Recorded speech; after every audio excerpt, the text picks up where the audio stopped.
برہنیہ کی سر درد کی بات ہو گئی تھی؟ نہیں. برہنیہ میں ایک چیز تو عموماً ملتی ہے کہ ہر تکلیف حرکت سے بڑھتی ہے، لیکن بعض دردیں جیسا کہ میں نے کہا تھا، گوٹھی چیزیں جو یا رومیٹک دردیں وغیرہ، وہ جب گرم ہوتا ہے مریض اس وقت اس کو فائدہ پہنچتا ہے. اس لیے وہ چلنے سے جو گرمی پیدا ہوتی ہے حرارت غریزی کے ٹوٹنے سے، اس سے برہنیہ کو آرام بھی آتا ہے. تو کئی دفعہ لوگوں کو جو اس بات کے روٹین کی عادی ہیں کہ برہنیہ ضرور حرکت سے بڑھے گی اور آرام نہیں آ سکتا، وہ ان کو یہ پتہ نہیں لگتا کہ برہنیہ کی بعض دردوں کو گرمی سے آرام آتا ہے، اور حرکت سے جو گرمی پیدا ہوتی ہے جسم میں اس سے ریلیف مل رہا ہوتا ہے. اس لیے اس میں اور ریسٹاکس میں نے فرق بتایا تھا کہ کیا فرق ہے، بعد میں پتہ چلتا ہے اس کا. اور سر درد اس کی سردی سے آرام پاتی ہے.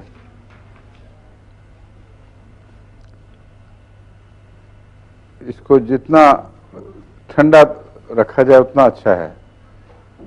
اور بعض دفعہ کھانسی بھی بہت گہری ہوتی ہے اس کی، اور کوشش کر کے اندر سے گہری بلغم نکالنی پڑتی ہے.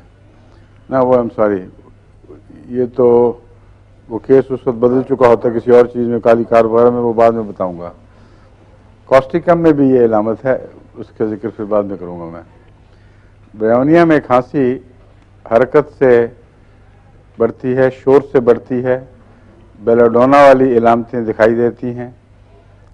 لیکن ایک فرق ہے کہ بیلاڈونا میں جو سڈننس ہے وہ برہنیہ میں نہیں ہے.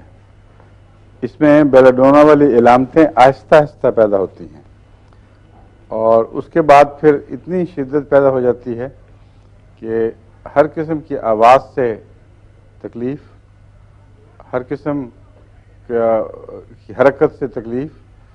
اس لیے ایسا مریض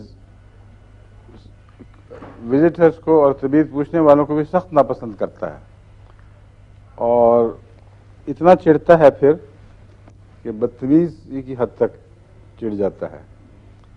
اس ضمن میں کیمومیلا یاد آتا ہے انسان کو، اور کیمومیلا سے اس میں یہ بڑی مشابہت پائی جاتی ہے کہ غصہ، بے حد غصہ اور چڑچڑاہٹ. اور بھی بعض دواؤں میں ہے، وہ میں بعد میں پھر الگ الگ ذکر کروں گا. لیکن برہنیہ میں اس کی وجہ یہ ہے کہ بولنا نہیں چاہتا، حرکت سے تکلیف ہوتی ہے، اور منہ کی حرکت سے بھی تکلیف ہوتی ہے، اور کمزوری محسوس کرتا ہے. اس لیے اگر برہنیہ کا مریض ہو، خاص طور پر اس کو اگر دائیں طرف پھیپھڑے میں نمونیا ہو یا سر درد ہو تو اس کو بالکل بلانا نہیں چاہیے.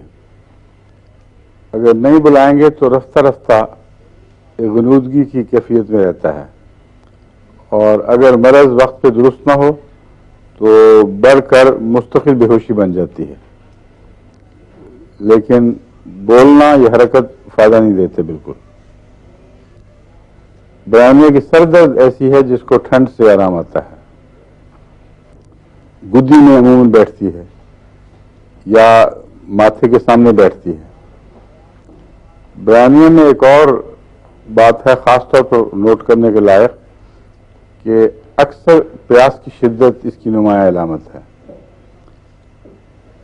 بے حد بھڑکی لگتی ہے، اور انسان پوری طرح بہت ٹھنڈا پانی پسند کرتا ہے، پی کر کچھ عرصے کے لیے سکون مل جاتا ہے، پھر بڑی تعداد میں دل چاہتا ہے پورا جگ ٹھنڈے پانی کا پی لوں، پھر وہ کچھ دیر کے لیے سکون مل جاتا ہے.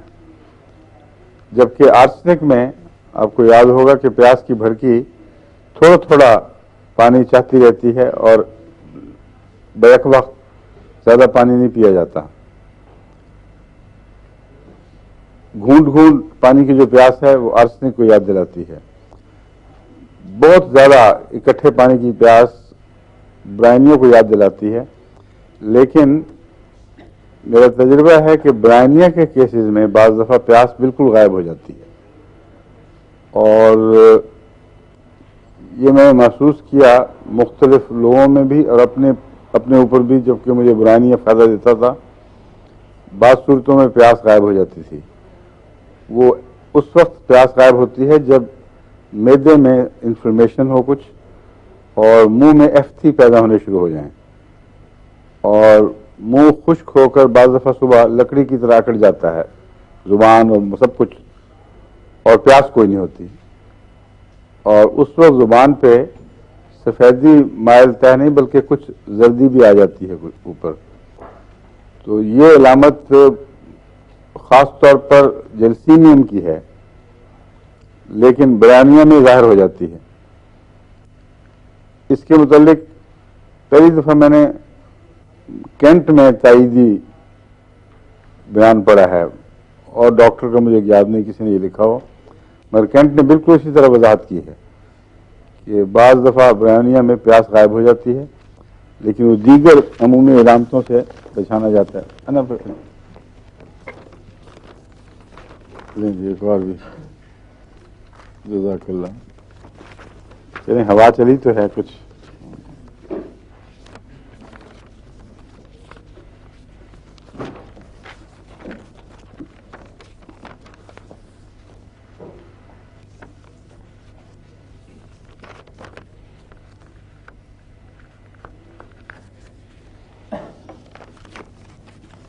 برانیہ میں بتایا نا چڑچڑا ہو جاتا ہے انسان. جزاک اللہ. اور کیمومیلا میں بھی چڑچڑا ہوتا ہے، مگر کیمومیلا کی دیگر علامتیں مختلف ہیں. اور نقص میں بھی چڑچڑا ہوتا ہے انسان، اور نقص برانیہ کا اینٹیڈوٹ بھی ہے، یہ بھی یاد رکھنا چاہیے. ان کی پیریڈز کی علامتیں بھی ملتی ہیں اور فرق بھی ہے. بتا دیا تھا نا کل میں نے. ہاں اچھی طرح یاد ہے. اس کے چکر جو ہیں وہ عام طور پر کانوں میں خرابی کے نتیجے میں پیدا ہوتے ہیں. کانوں میں خرابی کے نتیجے میں چکر اور حرکت سے چکر، یہ دو علامتیں برانیہ کی خصوصی علامتیں ہیں. گاڑی میں، سمندری جہاز میں، ہوائی جہاز میں جو چکر آتے ہیں اور متلی پیدا ہوتی ہے، اس کے نسخے اگر بنائے جائیں تو زیادہ مفید رہتے ہیں، کیونکہ اس وقت ہر مریض سے الگ الگ پوچھنا ممکن ہی نہیں ہوتا، اور خاص طور پر متلی میں تو ویسے ہی بات کرے تو الٹی آتی ہے. اس لیے میں تو ہمیشہ کچھ نسخے بناتا ہوں، ان میں کاکولس بھی ڈالتا ہوں، برانیہ بھی، اور نقص بھی، اور ایپیکاک بھی. اس کے علاوہ بعض دفعہ آرسنک کی ضرورت پڑتی ہے، مگر عموماً یہ کافی ہیں. برانیہ، نقص فومیکا، ایپیکاک اور کوکولس. کوکولس کا تعلق بھی کانوں کی خرابی کے نتیجے میں پیدا ہونے والے چکروں سے ہے، اور اس معاملے میں کوکولس سب سے گہری دوا ہے. بعض ایسے مریض، ایک دفعہ ایک انگلستان میں سے ہو کے ایک مریض گیا تھا پاکستان، اور یہاں کے چوٹی کے ڈاکٹروں سے اس نے کنسلٹ کیا. اس کے چکروں کی کچھ سمجھ نہیں آتی تھی کیا ہو رہا ہے، تو اس کو میں نے کوکولس پہ رکھا اور اللہ کے فضل سے وہ ٹھیک ہو گئے. تو کوکولس کا تعلق بھی ان چکروں سے ہے. دراصل کان کی خرابی کے چکر کوکولس اور برانیہ کی مشابہت میں جو اندرونی گہری وجہ ہے وہ سمجھنی ضروری ہے. ایک کان میں ٹیوب ہوتی ہے جس میں لکوڈ ہوتا ہے، کیا آڈیٹری کنال کہتے ہیں یا کچھ؟ آڈیٹری کنال تو آؤٹ سائڈ ہے جی، نہیں، اندر جو کنال ہے اس کو کیا کہتے ہیں؟ اس کو ایکچولی کوکلیا از دی، وہ جو بیلنس کرتا ہے اس کو. ہاں نہیں، وہ تو پہلے اس کنال کا اپنا ایک نام ہے، جو ٹیوب سی ہوتی ہے یوں جی، اس کے اندر لکوڈ رہتا ہے. وہ تو ایک تو وہ لکوڈ ذرا بھی حرکت کرے تو جو سیلیاں ہیں ساتھ جی، وہ اس حرکت کو نوٹ کر کے دماغ کو پیغام پہنچاتے ہیں لفظ کے ذریعے، اور بیلنس اور امبیلنس کا احساس اس سے پیدا ہوتا ہے. وہی کوکلیا ہے نا جی، اس کے اندر ہی وہ گول سا کوکلیا کہتے ہیں جی، اچھا ٹھیک ہے. اسی کے اندر وہ لکوڈ. وہ بہت ہی غیر معمولی حساس چیز ہے. میں نے بتایا تھا اتنی زیادہ کہ سائنسدانوں نے تجربے کیے ہیں کہ ایٹم کے ٹوٹنے کی آواز بھی وہ محسوس کرتا ہے، لیکن چونکہ ایک عام شور ہے دنیا میں جس کو کامل خاموشی کہتے ہیں اس کا وجود کوئی نہیں، اس لیے اس شور کی وجہ سے وہ آوازیں وہ نہیں پکڑتا، لیکن تجربوں سے پتہ چلتا ہے کہ بے انتہا حساس چیز ہے، اس کا انسانی دماغ تصور بھی نہیں کر سکتا۔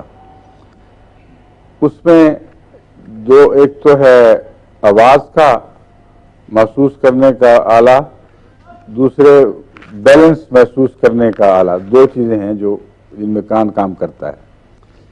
بیلنس میں ایک لیکوڈ ہے جو جب جگہ بدلتا ہے تو اس کے نتیجے میں وہ پتہ لگ جاتا ہے کہ یہ لیول نہیں ہے، یہ لیول ہے، تو آٹومیٹک ہمیشہ کے لیے ایک لیول کا آلہ اندر لگا ہوا ہے۔ اس کے بگڑنے سے چکر آتے ہیں، اس لیے اور حرکت میں بھی وہ چھلکتا ہے ہر وقت اور بڑی جلدی جلدی بیلنس بدلتا ہے، اس لیے چکر آتے ہیں۔ تو ایسا شخص جس کو حرکت کی وجہ سے تکلیف ہو یا کان کی بیماری ایسی ہو جس میں اس لیکوڈ میں خرابی پیدا ہو جائے یا اس کا جو محسوس کرنے کی جھلیاں ہیں ارد گرد وہ اوور سینسٹیو ہو جائیں، تو اس کے نتیجے میں جو چکر ہیں ان کا علاج ایک اول نمبر پہ کوکولس اور برائیونیا سے ہوتا ہے۔ کوکولس اور برائیونیا میں فرق یہ ہے کہ برائیونیا حرکت سے بھی ہوتا ہے اور کان کی خرابی سے، لیکن برائیونیا میں کان کی خرابی انفیکشن وغیرہ کی وجہ سے پیدا ہوتی ہے۔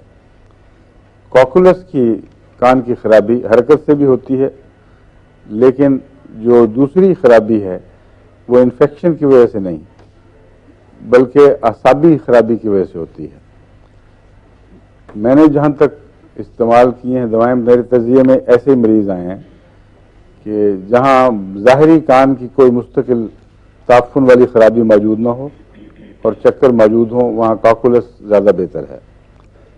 جہاں انفیکشن اور چکر ہوں وہاں برائیونیا زیادہ بہتر ہے۔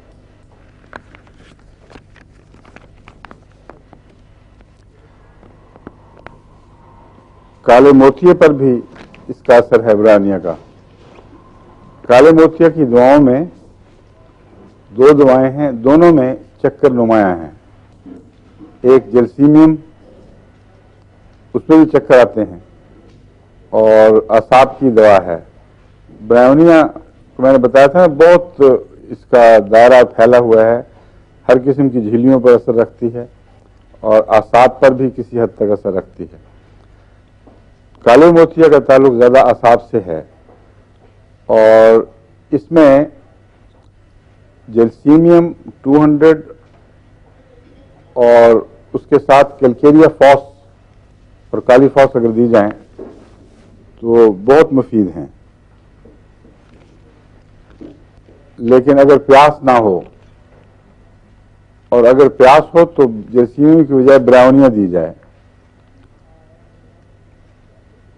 بعض دفعہ برائیونیا دینے کے بعد کچھ عرصے بعد پیاس غائب ہو جاتی ہے تو پھر جلسیمیم دیا جا سکتا ہے، اور ان دونوں کو آپس میں ادلا بدلا بھی جا سکتا ہے۔ یہ سر درد کی بھی چوٹی کی دوائیں ہیں، لیکن جلسیمیم کی سر درد میں عموماً ٹھنڈی ہوا سے تکلیف بڑھتی ہے، اور برائیونیا کی سر درد میں ٹھنڈ سے آرام آتا ہے، لیکن جلسیمیم میں ضروری نہیں ہے کہ سردی یا گرمی کا اثر نمایاں ہو، کیونکہ جب یہ گہری اعصابی درد بن جائے تو اس پر سردی یا گرمی کا کوئی اثر نہیں پڑتا۔ اور جلسیمیم کی درد کو برائیونیا کی درد سے مختلف کرنے کا ایک تو نمایاں فرق یہ ہے کہ برائیونیا لازماً کسی ایک حصے میں بیٹھتی ہے، گدی کے اندر یا ماتھے پر یا آنکھوں میں، اور آنکھوں میں جب برائیونیا کی درد بیٹھتی ہے تو بہت شدید ہو جاتی ہے، اور شدید اس میں درد کی لہریں دوڑتی ہیں۔ اس کی وجہ یہ ہے کہ برائیونیا کی درد جب آنکھوں میں بیٹھتی ہے تو اس کا تعلق رومیٹزم، وجع مفاصل اور گاؤٹ وغیرہ سے ہے، کسی تیز دوا سے ڈاکٹر بعض دفعہ رومیٹک دردوں کو یا جو چھوٹے جوڑوں کی دردیں گاؤٹ کہلاتی ہیں ان کو ٹھیک کر دیں تو آنکھ پر حملہ ہو جاتا ہے، اور سر درد عمومی لیکن آنکھ میں بیٹھنے والی خصوصیت سے وہ مرکز بنا لیتی ہے آنکھ کو، وہاں بہت تیز درد کی لہریں دوڑتی ہیں، اور برانیہ کی خصوصی علامت بھی پائی جاتی ہے کہ آنکھ میں ذرا سی بھی حرکت کریں تو یوں بعض دفعہ لگتا ہے کہ نشتر چبھو دیا کسی نے۔ جلسیمیم میں ایسی کوئی بات نہیں ہے۔ جلسیمیم میں درد عموماً سارے سر میں لیکن پیچھے کی طرف جا کر اعصاب میں گردن کے بازوؤں پر منتقل ہوتی ہے، اور اس پہلو سے کوئی مشکل نہیں ہے جلسیمیم کو برانیہ سے الگ کرنا۔ جو درد مثلا برانیہ میں بھی بعض دفعہ پیاس نہیں ہوتی، اس لیے آدمی کو شک پڑ سکتا ہے کہ کون سی درد ہے، کس کی درد ہے۔ جلسیمیم یہاں سے جائے گی اور ادھر گردن کے بائیں طرف یا دائیں طرف بیٹھتی ہے، اور بعض دفعہ دونوں طرف اعصاب میں پیچھے کی طرف درد اترتی ہے، لیکن ماتھے پر بھی رہتی ہے۔ اور جلسیمیم کی درد کا عمومی تعلق بعض اوقات کی بے قاعدگی سے ہے۔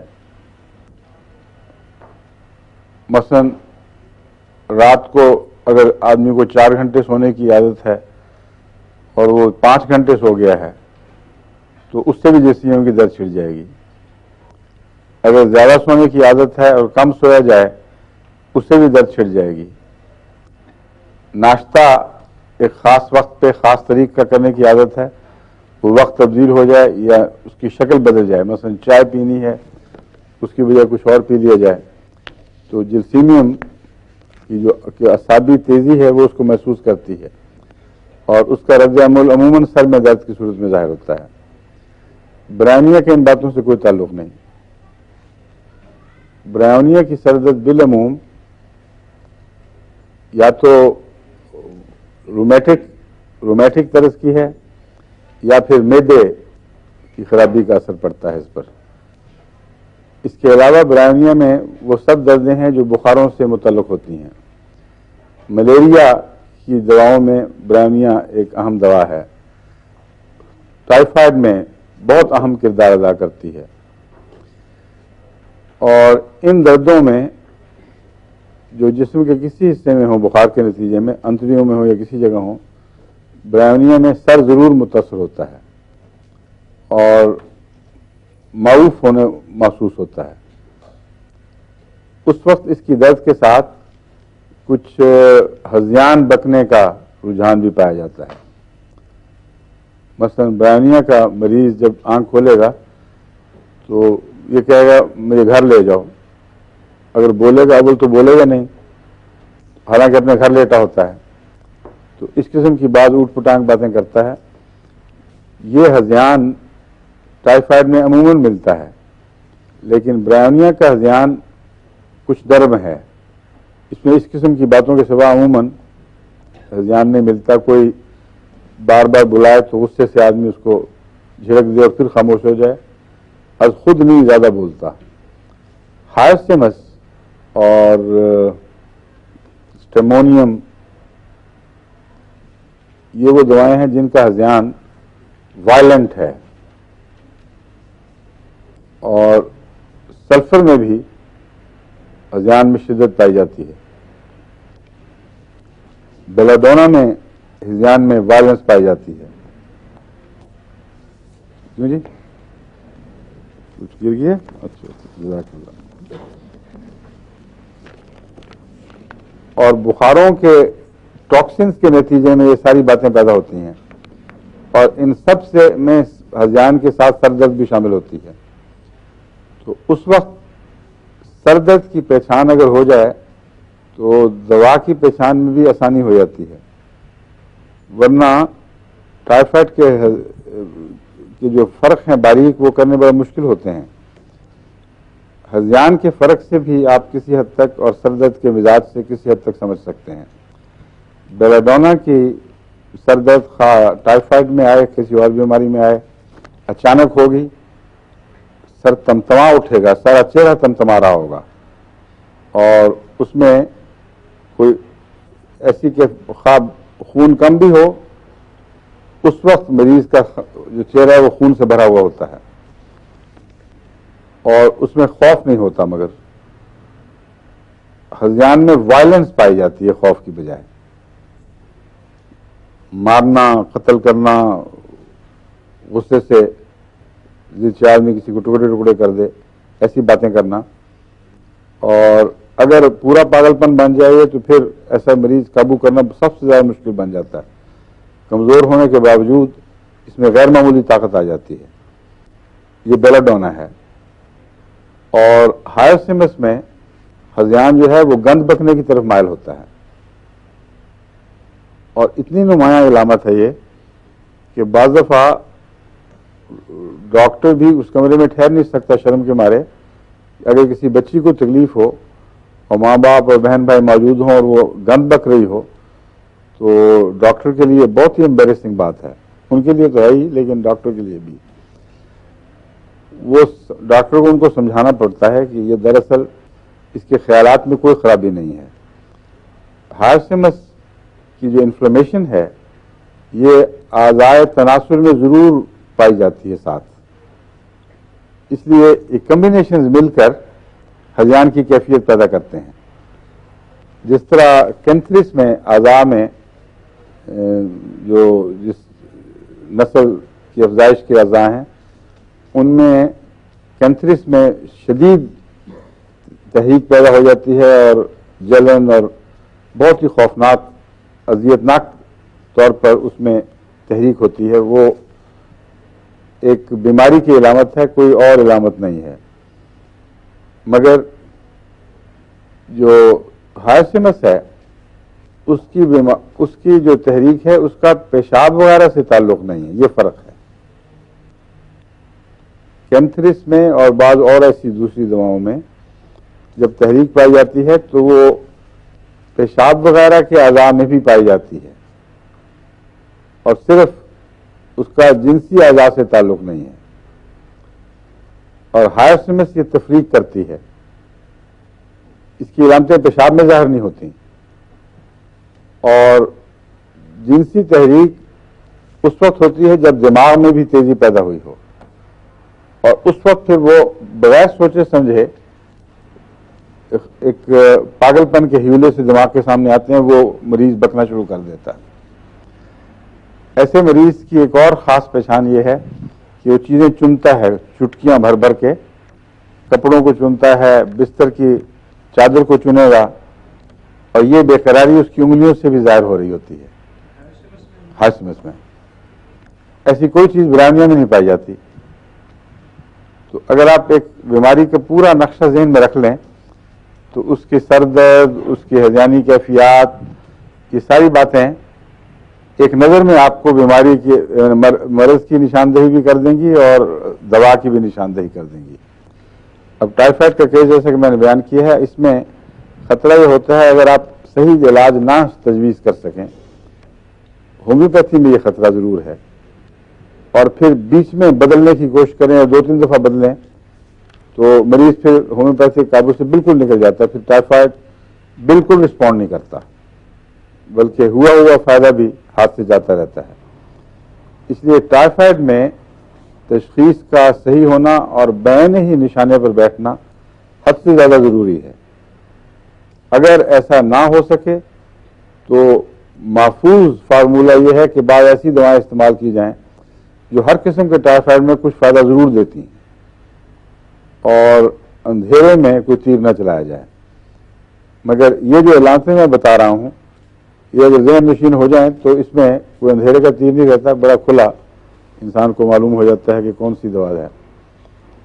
جو روٹین کا نسخہ ٹائیفائڈ کا میں نے بتایا تھا آپ کو پہلے، کیوں جی کہ نہیں بتایا؟ ہاں بتایا تھا، بھول گئے سب؟ کیوں جی کسی کو یاد ہے؟ یہ بہت ضروری ہے. بہت ٹائیفائڈ ہوتا ہے ہمارے ملکوں میں اور غریب ملکوں میں، اور افریقہ وغیرہ میں بھی ملیریا بگڑ کے ٹائیفائڈ بن جاتا ہے. ٹائیفائڈ اور ملیریا دونوں ایک دوسرے کے ساتھ مل بھی جاتے ہیں اور بہت شدید نقصان پہنچ جاتا ہے.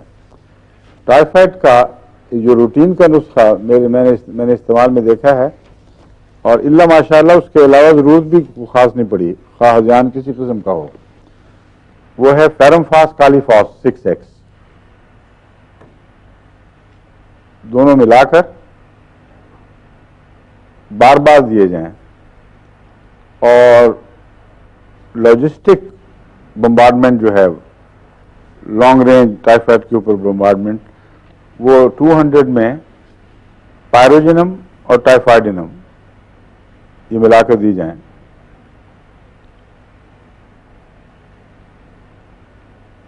میں جو عموماً استعمال کرتا ہوں تو اس طرح کے شروع میں پہلے 3 دفعہ 200 کی دوائیں، جب بخار زوروں پر ہے تو 3 دفعہ دن میں، پھر 1-2 دن کے بعد 2 دفعہ کر دیا، پھر جب تک بخار ٹوٹ نہ جائے 1 دفعہ روزانہ، جب بخار ٹوٹ جائے تو پھر ہفتے میں 2-3 دفعہ، پھر رفتہ 1 دفعہ، لیکن کچھ عرصہ چلانا پڑتا ہے۔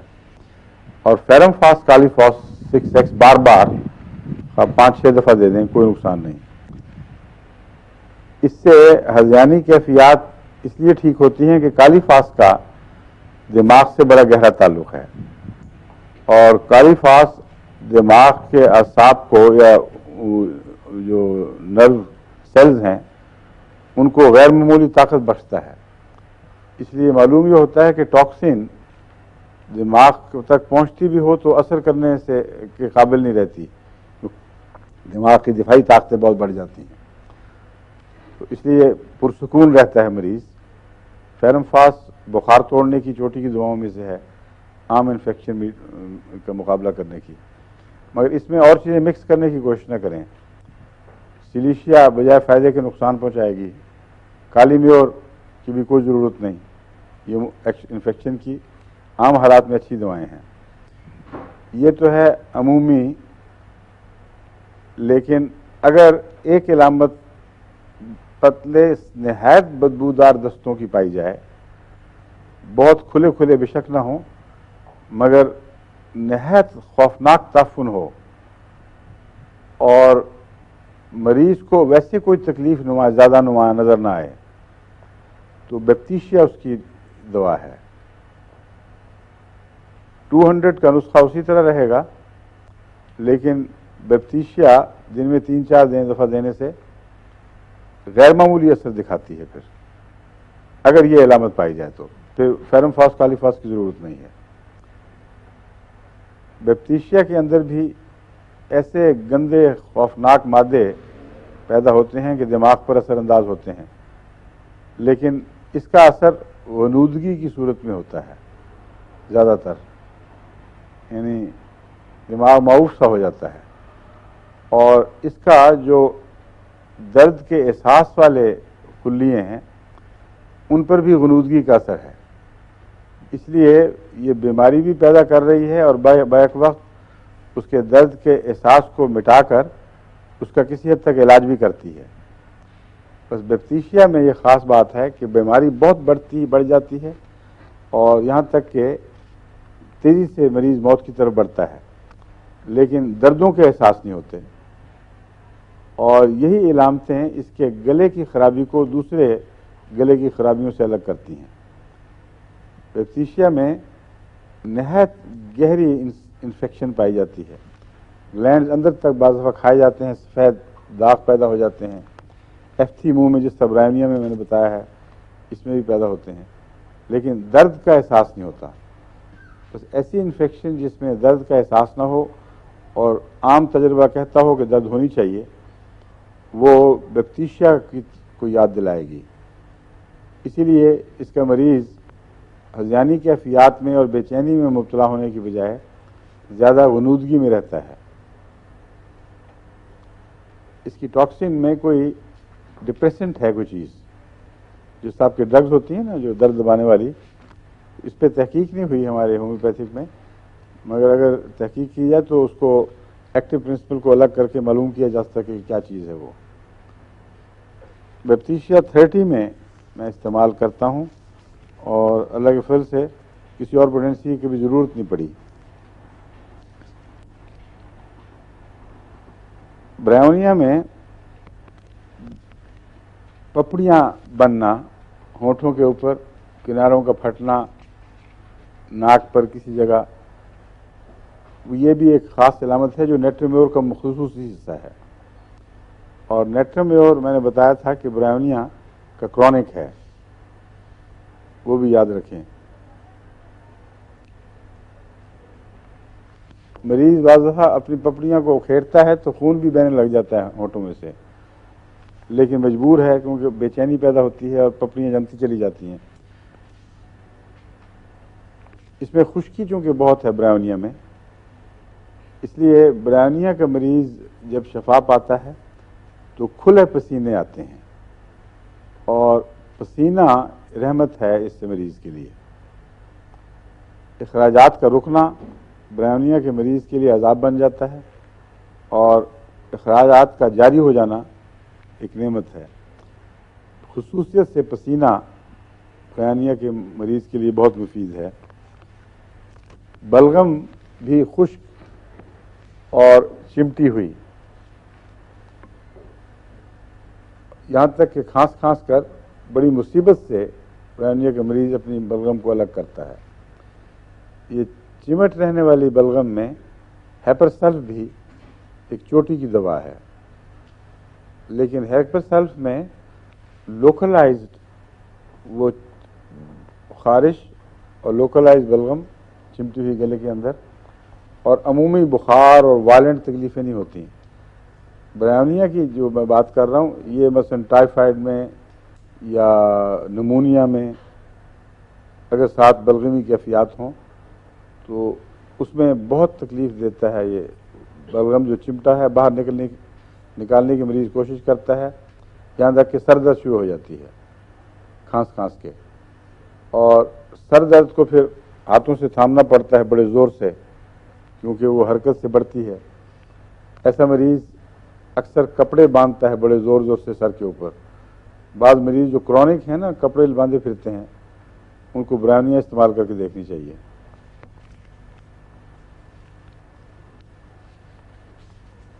یہ میں نے آپ کو بتایا تھا کہ جگر میں سوجن گرم وغیرہ یہ چیزیں اس میں پائی جاتی ہیں. بلکہ ہاں جی، جگر میں تو کینسر میں بھی بہت مفید ہے. جگر کی انفیکشنز، اب میں نے کہا تھا بہت کرونک جو لمبی مرضیں ہیں ان میں مفید بہت ہوتی ہے برائیونیا، لیکن شفا نہیں بخش سکتی. کینسر کو ایسی مرضوں میں شمار نہیں کرنا چاہیے کیونکہ یہ جب ظاہر ہو جائے تو پھر اس کی رفتار تیز ہے اور جلد ہلاکت کی طرف لے جاتا ہے. اس میں جگر کے کینسر میں برائیونیا مفید ہے، اور ہڈیوں کے کینسر میں فائدہ دیتا ہے، دوسری دواؤں کو کا مددگار بن جاتا ہے.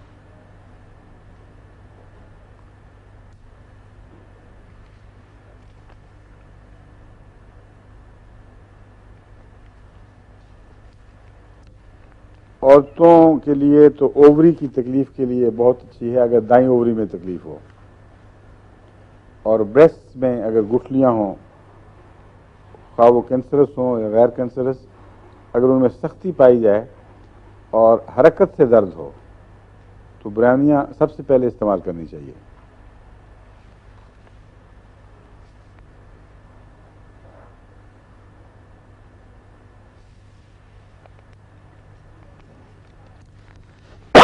ایک اور اس میں برائیونیا میں یہ علامت ہے کہ اس کے جھٹکے دائیں طرف کے اعصاب کو لگتے ہیں.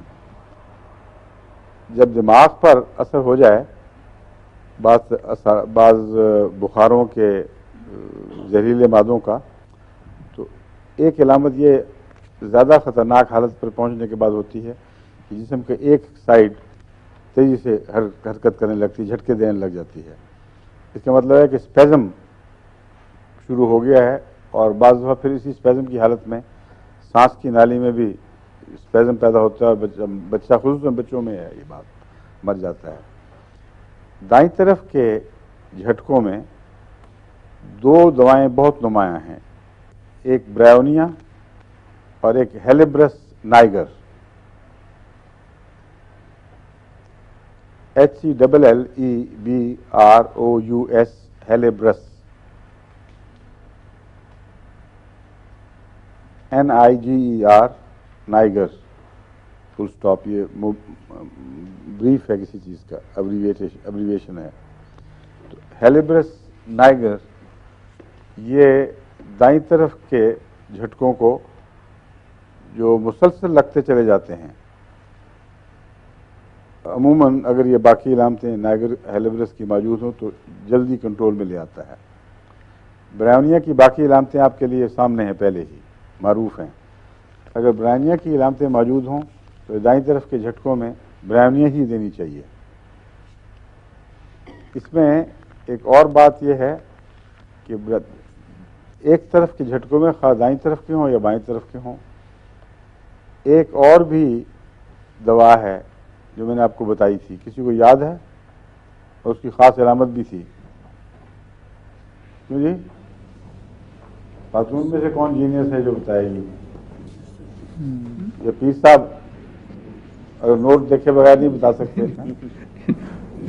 اس کی ایک اور علامت بھی بتائی تھی کہ جس کروٹ لیٹو اس کروٹ زیادہ بڑھتی ہے تکلیف. ایک ہی پٹی میں بتائی تھی آپ نے، ایک ہی پٹی میں بتائی تھی. کیا تھا وہ؟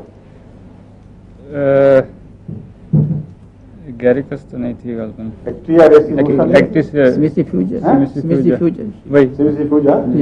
ایکٹیا مجھے تو یہی یاد ہے، ایکٹیا ریسیموسا تھی. لیکن اگر اس میں بھول گیا ہوں تو چیک کر لیں، پھر آئندہ بتا دینا. اس میں اور برائونیا میں فرق یہ ہے کہ برائونیا کو ہاں ایکٹیا میں ہے نا، ہاں وہی ہے، ٹھیک ہے. ایکٹیا ریسیموسا یا سیمیسیفوجا میں یہ خصوصی علامت پائی جاتی ہے. برائونیا سے فرق اتنا آسان ہے کہ برائونیا میں جس کروٹ لیٹو آرام آتا ہے، جس کروٹ تکلیف ہو، جس طرف تکلیف ہو اس کروٹ لیٹو تو آرام آتا ہے. ہاں، دبانے سے نہیں، دبنے سے نہیں. میں یہ بتانے لگا ہوں کہ ابھی نتیجہ نہ نکالیں خود. برائونیا حرکت سے تکلیف بڑھنے کی دوا ہے، اور جب وہ دبا دیتی ہے کسی جگہ کو تو وہاں کے جو پٹھے پھڑک رہے ہیں ان کی حرکت میں کمی آ جاتی ہے دبنے کی وجہ سے. اس کے نتیجے میں برائونیا میں کا جو طبی رجحان ہے وہ ہے کہ آرام آنا شروع ہو جاتا ہے. جو آرام آتا ہے وہ پٹھے اور کم پھڑکیں گے اور اس طرف لیٹنے سے فرق پڑ جائے گا. اسی لیے برائونیا کے مریض جس کو دائیں طرف کا پھیپھڑے کا نمونیا ہو وہ عموماً دائیں طرف لیٹا دکھائی دے گا، کیونکہ سانس کی جو حرکت ہے اونچ نیچ کی یہ وہاں کم ہو جاتی ہے.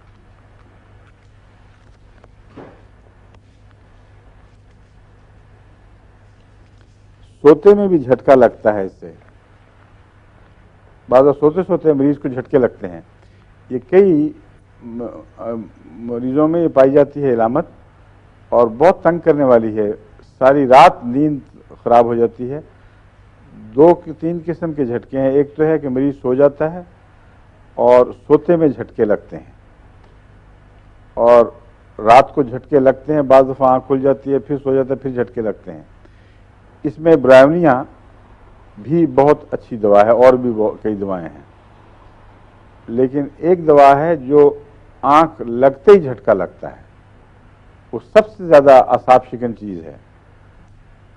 وہ دوا اس بیماری اعصاب شکن ہے، دوا ٹھیک ہے. اس کا نام ہے گرائنڈیلیا. گرائنڈیلیا چھوٹی طاقت میں دی جائے تو بہت فائدہ دیتی ہے. لیکن ایک دفعہ میرے پاس چھوٹی طاقت نہیں تھی، 30 تھی، وہ بھی دی تھی، اس سے بھی فائدہ ہو گیا تھا. اس لیے اب میں یہ نہیں کہہ سکتا کہ کون سی زیادہ مفید. چھوٹی سے اثر ہونا شروع ہو جاتا ہے. بہرحال پہلے میں 3 میں دیا کرتا تھا، 3rd پوٹینسی میں. اور گرینڈیلیا ایک دفعہ میں نے 1x میں بھی دیکھی تھی، اس میں بھی فائدہ ہوا. تو پھر میں نے اونچی کی 3، اس لیے کہ یہ خطرہ تھا کہ کہیں یہ اصل میں تو نہیں کوئی